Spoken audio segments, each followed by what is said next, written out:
കൊച്ചിയും കുടകും തമ്മിൽ എന്ന് വായിക്കരുത്. അതെ, കുടകും എന്ന് എഴുതിയിരിക്കുന്ന കണ്ടപ്പോൾ ഞങ്ങൾക്ക് കടുകും എന്ന് കൂടി തോന്നി. പക്ഷെ കൊച്ചിയും കുടകും തമ്മിൽ എന്തെങ്കിലും ബന്ധമുണ്ടോ? പറയത്തക്ക ബന്ധങ്ങളൊന്നും അങ്ങനെ ഇല്ല. പക്ഷേ ഈ കുടക് ദേശത്തിൻ്റെ കഥ, ആ ദേശത്തിനൊരു കഥയുണ്ട്. അത് കൊച്ചിയിലെത്തിയിട്ടുണ്ട്. എങ്ങനെയെന്ന് ചോദിച്ചാൽ ചുമർചിത്ര വർണ്ണങ്ങൾ, കാവേരി ഒഴുകുന്ന കുടക് ദേശത്തിൻ്റെ ചരിത്രവും സംസ്കാരവും പുരാണവും എല്ലാം ഒരൊറ്റ ക്യാൻവാസിൽ അതിമനോഹര ചുമർചിത്രമാക്കി മാറ്റിയത് ചിത്രകലാകാരനായ മനോജ് മത്തശ്ശേരിയാണ്. കാണാം വരയിൽ തീർത്ത ഒരു ദേശത്തിൻ്റെ കഥ.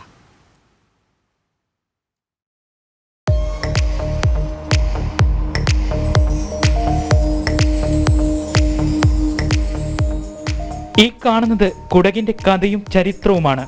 എല്ലാം ഒറ്റ ക്യാൻവാസിൽ, ഒറ്റ കാഴ്ചയിൽ കുടക് ചുറ്റി ഒരു യാത്ര. കുടകിന്റെ കഥ ചുമർ ചിത്രമാക്കണം. ആവശ്യം കുടക് സ്വദേശികളായ ഒരു കുടുംബത്തിന്റെ തന്നെ പുതിയ വീടിന്റെ ചുമരിൽ പതിപ്പിക്കുകയാണ് ഉദ്ദേശ്യം. ചിത്രത്തിന് എല്ലാ അർത്ഥത്തിലും പൂർണ്ണത വേണം, അത് നിർബന്ധം. കുടക് ദേശത്തെ ചുമർ ചിത്രമാക്കാൻ ആ കുടുംബം സമീപിച്ചതാകട്ടെ ഇങ്ങ് കൊച്ചിയിലുള്ള ഒരു കലാകാരനെയും. ചിത്രകാരൻ മനോജ് മത്തശ്ശേരി കുടക് പശ്ചാത്തലമാക്കി ഒരു ചിത്രകാവ്യം തന്നെ രചിച്ചു. കുടകിന്റെ ഓരോ സൂക്ഷ്മതലവും വർണ്ണിക്കുന്ന എത്ര കണ്ടാലും മതിവരാത്ത ഒരു മനോഹര ചിത്രകാവ്യം.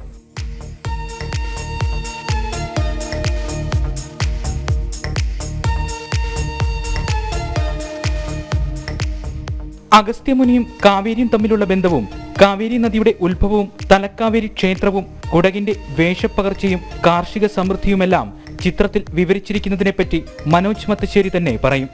അഗസ്ത്യമുനി വിന്ധ്യപർവ്വതം കടന്ന് ഇങ്ങോട്ട് വരുന്ന, അതായത് വിന്ധ്യപർവ്വതം കടന്നു വരുന്ന സമയത്ത് അവിടെ വെച്ചിട്ട് കാവേരി എന്ന് പറഞ്ഞ കുമാരിയെ കാണുകയാണ്. അതായത് കാവേരി ശരിക്കും ബ്രഹ്മാവിൻ്റെ ഒരു ബ്ലെസ്സിങ്ങോട് കൂടിയിട്ട് കവേര എന്ന് പറഞ്ഞ മുനിക്കുണ്ടായ ഒരു പുത്രിയാണ്.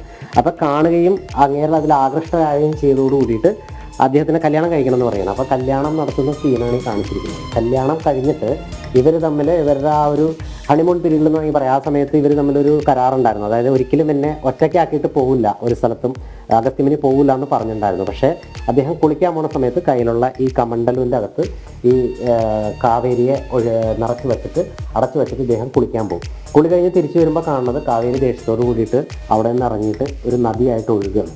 ആ നദിയാണ് ഈ കാണിച്ചിരിക്കുന്നത്. ഈ കാവേരി നദി എന്ന് പറയുന്നത് കുടകുകാരെ സംബന്ധിച്ചിടത്തോളം അത് വെറൊരു നദി മാത്രമല്ല, അവർക്കതൊരു ദേവി കൂടിയാണ്. അവർ കാവേരിയെ ഒരുപാട് ആരാധിക്കുന്ന ഒരു ദേവി കൂടിയാണ്, ദേവത കൂടിയാണ്.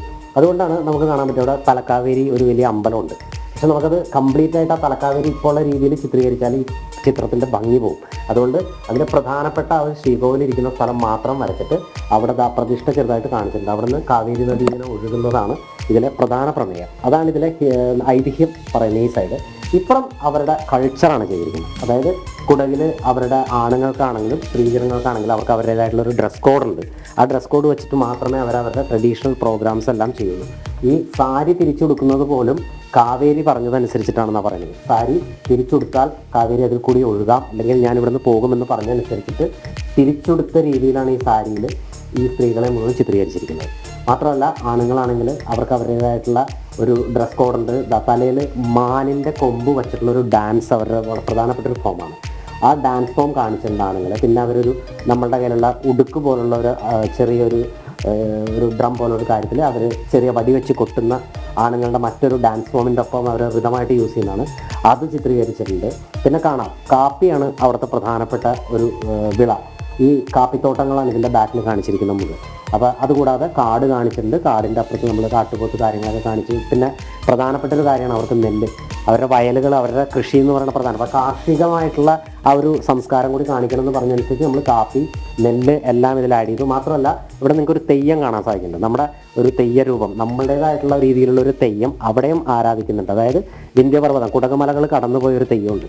അത് നമ്മളിവിടെ ഈ രീതിയിൽ ഈ സൈഡിലായിട്ട് നമ്മൾ ചിത്രീകരിച്ചിട്ടുണ്ട്. അപ്പോൾ ചുരുക്കം പറഞ്ഞു കഴിഞ്ഞാൽ ഇത് മുഴുവൻ ഇന്ന് നമ്മൾ കാണുന്ന കുടകിൻ്റെ ഒരു പഴയ സംസ്കാരം, കാർഷിക സംസ്കാരം, അവരുടെ ഐതിഹ്യം, ഹിസ്റ്ററി എല്ലാം ചേർത്തിട്ടുള്ളൊരു ഫുൾ പെയിന്റിംഗ് ആയിട്ടാണ് ചെയ്തിരിക്കുന്നത് ഏകദേശം.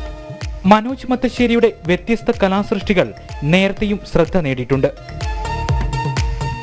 കുടകിലേക്കുള്ള യാത്രയ്ക്ക് തയ്യാറെടുക്കുകയാണ് മനോജ്. ചിത്രത്തിന്റെ ആവശ്യക്കാരായ കുടക് സ്വദേശികളുടെ വീടിന്റെ ചുമരിൽ തന്റെ കലാസൃഷ്ടി പതിപ്പിക്കുന്നതിനായി. വർണ്ണമനോഹര ദൃശ്യങ്ങൾ പകർത്തിയ ക്യാമറമാൻ VM മനു കൃഷ്ണയ്ക്കൊപ്പം മിഥുൻ മുരളി, ജനം, കൊച്ചി.